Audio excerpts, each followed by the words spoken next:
सतीश वाघ यांच्या पत्नीनंच त्यांची सुपारी दिली होती। पत्नीला गुन्हे शाखेने आता अटक केलेली आहे। प्रेम प्रकरणातून खून केल्याचं समोर आलं। पुण्यातील भाजपचे नेते आणि विधान परिषदेचे आमदार योगेश टिळकरांचे मामा आणि हॉटेल व्यावसायिक सतीश वाघ यांचं अपहरण करून त्यांचा खून करण्यात आलेला होता। सतीश वाघ यांचं 9 डिसेंबरला पहाटे अज्ञात व्यक्तींनी अपहरण केलं होतं। सतीश वाघ यांचं अपहरण केल्यानंतर 10 ते 15 मिनिटांमध्ये आरोपींनी सतीश वाघ यांचा गाडीमध्येच खून केला।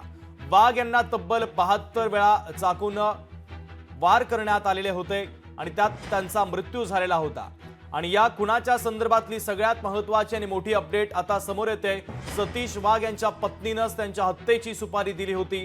पत्नीला आता गुन्हे शाखेने अटक केलेली आहे। प्रेम प्रकरणातून खून केल्याचं समोर आलं। पुण्यातील भाजपचे नेते आणि विधान परिषदेचे आमदार योगेश टिळकरांचे ते मामा होते। हॉटेल व्यावसायिक सतीश वाघ यांचं अपहरण करण्यात आलं आणि त्यानंतर त्यांचा खून करण्यात आलेला होता।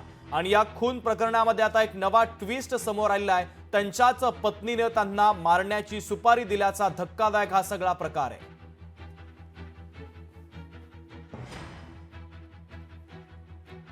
महत्त्वाची आणि मोठी बातमी आपण पाहतोय। सतीश वाघ यांच्या पत्नीनंच त्यांच्या हत्येची सुपारी दिली होती। पोलिसांच्या तपासातून ही बाब आता निष्पन्न झाली, तर पत्नीला गुन्हे शाखेनं बेड्या ठोकलेल्या आहेत। प्रेम प्रकरणातून खून केल्याचा आता समोर आलाय, तर पुण्यातील भाजपचे नेते आणि विधान परिषदेचे आमदार योगेश टिळकरांचे मामा आणि हॉटेल व्यावसायिक सतीश वाघ यांचं अपहरण करून त्यांचा खून करण्यात आलेला होता।